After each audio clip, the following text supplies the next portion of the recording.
بسم اللہ الرحمن الرحیم۔ السلام علیکم۔ آپ دیکھ رہے ہیں ڈی ڈی پی انالیٹیکا۔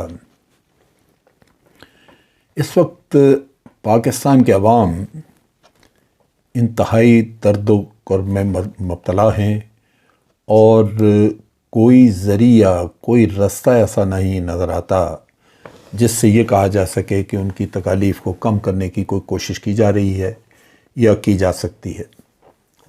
اس وقت مہنگائی آسمان کو چھو رہی ہے، تیل کی قیمتیں پھر بڑھا دی گئی ہیں، یوٹیلیٹی سٹورز کے اوپر آٹا ناپید ہے کیونکہ وہاں پہ تھوڑا سستا ملنے کی وجہ سے لوگ چوری کر جاتے ہیں، لے جاتے ہیں اور دکانوں پہ رکھ کے بیچ دیتے ہیں۔ کئی قسم کے ایشوز ہیں، کچھ معاشرے کے اپنے اخلاقیات کی گراوٹ، اور کچھ ہمارے پولیٹیکل سسٹم کا ظلم۔ نتیجہ یہ کہ آج عوام اپنے آپ سے بیزار ہیں، یہ حقیقت ہے۔ پھر جو لوگ سوجھ بوجھ رکھتے ہیں، پولیٹیکل سسٹم یا پولیٹیکل ڈیولپمنٹس کو سمجھتے ہیں، ان کے نزدیک اس وقت جو حکومت موجود ہے اس کا اخلاقی جواز نہیں ہے۔ وہ یہ سمجھتے ہیں کہ یہ کرمنل ایلیمنٹس ہیں جو کہ مقدمات میں ملوث ہیں۔ یہ لاکھ کہتے رہیں کہ پولیٹیکل وکٹمائزیشن تھی جس کی وجہ سے ان کے اوپر مقدمات بنے، لیکن سب مقدمات اگر آپ دیکھیں سوائے ایک دو کے، وہ پی ٹی آئی کی حکومت کے پہلے سے بنے ہوئے ہیں۔ اس کا مطلب یہ ہے کہ ان مقدمات کا کوئی نہ کوئی وجود کو موجود تھا۔ جیسے حدیبیہ پیپر مل کا کیس عدالتوں سے مل ملا کے ختم کرایا گیا، وہ جنرل مشرف کے دور سے پہلے کا کیس، اور جنرل مشرف کے وقت پہ وہ انویسٹیگیٹ بھی ہوا، اور اس میں اسحاق ڈار کی اس کا اعترافی بیان بھی موجود تھا۔ یہ کہنا کہ یہ ہماری سیاسی دشمنی، پولیٹیکل وکٹمائزیشن، یہ میں سمجھتا ہوں ڈھونگ ہے، اور عوام اب ان چیزوں کو بہت اچھی طرح سمجھتے ہیں۔ عوام اس چیز پہ بھی بڑے بے بسی کا شکار ہیں۔ وہ سمجھتے ہیں کہ یہ سسٹم چھوٹے چور کو تو سزا دے گا، لیکن یہ جو میگا سکینڈلز والے لوگ ہیں ان کے لیے مختلف سہولیات کریٹ کر دی گئی ہیں، اور ان لوگوں سے کبھی جان نہیں چھوٹے گی۔ دوسرا ایلیمنٹ جو ایک اور لوگوں میں تشویش کا ہے، وہ یہ ہے کہ جب عام آدمی جاب ڈھونڈنے کی کوشش کرتا ہے تو میرٹ کا نام کہیں نہیں ہے، اس میں سفارش، اور اکثر لوگوں کا ایمان سفارش پہ زیادہ ہے بجائے اپنی اہلیت کے، کیونکہ وہ سمجھتے ہیں کہ یہ سفارش کے ذریعے ہی کام چلے گا، اور وہ جب جاتے ہیں کسی بھی جگہ پہ جاب کے لیے یا کسی کام کے لیے تو وہ ان کو بتا بھی دیا جاتا ہے کہ یا پیسے لے کے آؤ یا پھر کسی بڑے کی سفارش لے کے آؤ۔ تو غریب آدمی خاصا بے بس سمجھتا ہے۔ پھر ایک اور طبقہ ہے جو کہ پڑھا لکھا، لائق، باہر سے پڑھ کے لوگ آئے ہیں۔ پاکستان کے معاشی حالات کی وجہ سے باہر ان کے لیے بہت زیادہ برائٹ فیوچر نہیں ہے، یہاں پہ مارکیٹ میں جابز اس طرح کے نہیں ہیں، لیکن اس کے ساتھ ساتھ وہ یہ محسوس کرتے ہیں کہ ان سے کم پڑھے لکھے، کم اہلیت کے لوگ اور جوکرز ٹائپ وہ ان کے حکمران بن کے بیٹھے ہیں، اور اس پہ بھی اگر اکتفا کر جائے کوئی تو بہت بات ہے۔ ان کو نظر آتا ہے کہ اب ان کی نکمی اولادیں بھی آگے آ کے بنے گی ان کی حکمران، پھر ان کی اولادوں کی اولادیں بھی آگے تیار ہو رہی ہیں۔ یہ وہ ظلم ہے جو کہ پاکستان کے عوام جھیل رہے ہیں، اور اس سے اب وہ جان چھڑانا چاہتے ہیں۔ دوسری طرف جو ماحول ابھی موجود ہے، اس کے جو عوامل ہیں، اگر ہم اس پہ غور کریں تو بہت بڑا ایونٹ جو رجیم چینج کا ہوا، اس نے ہمارے ملک کی عوام کی نفسیات پہ بہت برا اثر ڈالا۔ دو چیزیں، ایک تو ویسے آپ کہہ لیجئے کہ سازش کا ایلیمنٹ اس میں نظر آتا ہے، موجود ہے، ہم لاکھ کہیں کہ سازش نہیں لیکن سازش تھی، اور عوام کو دکھ ہے اس بات کا کہ انہی کے اپنے الیکٹڈ نمائندے، انہوں نے اپنی بولیاں لگوائیں اور بکاؤ مال کی طرح وہ منڈی لگ گئی اور بک گئے، وہ اس پہ بھی نالاں ہیں۔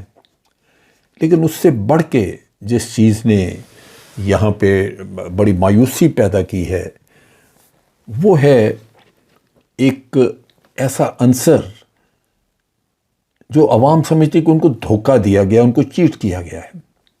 وہ یہ تھا کہ عام آدمی جس میں بہت زیادہ شعور نہیں ہے اس کو بار بار کہا گیا کہ یہ عمران خان ہی ذمہ دار ہے ساری مہنگائی کا۔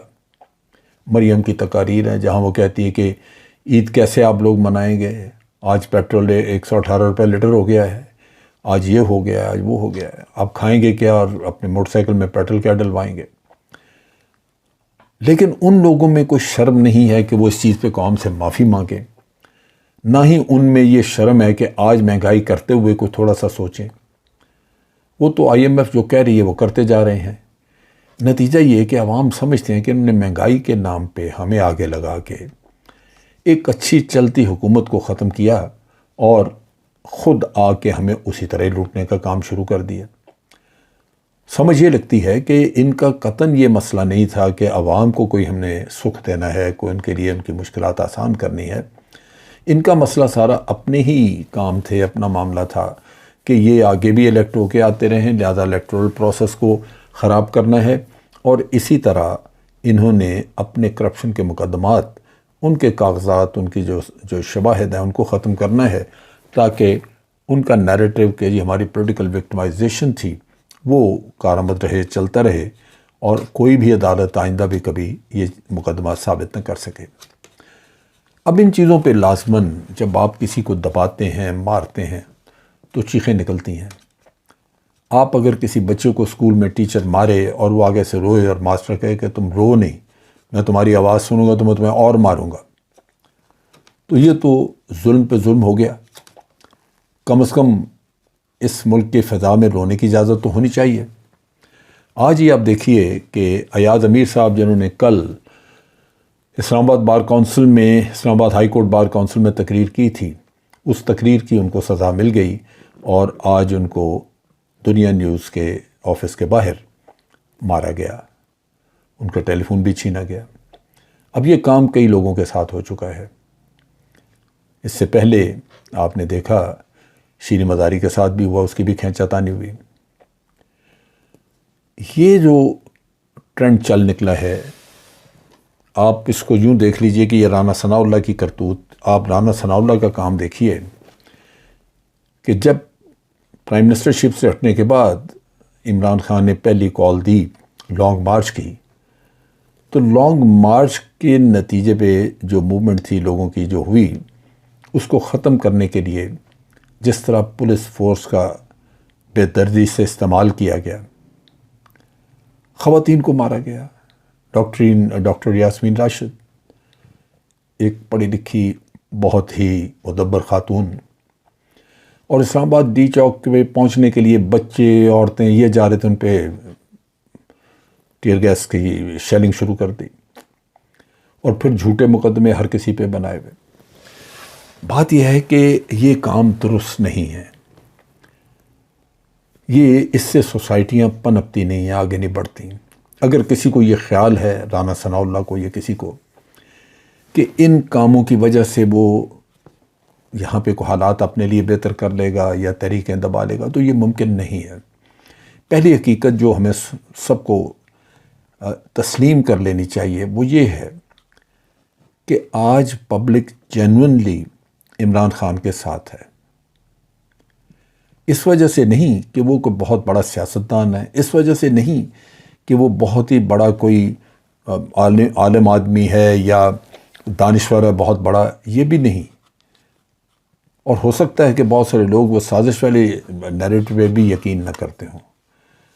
اس کے ساتھ لوگ کھڑے ہو گئے ہیں اس وجہ سے کہ وہ سمجھتے ہیں کہ وہ پہلے ہی جن لوگوں سے مایوس تھے، جو ہمیں کئی ٹرمز لے کے لوٹ گئے، کھا گئے، برباد کر گئے ملک کو، یہ ان کے ہاتھ کیسے چلا گیا۔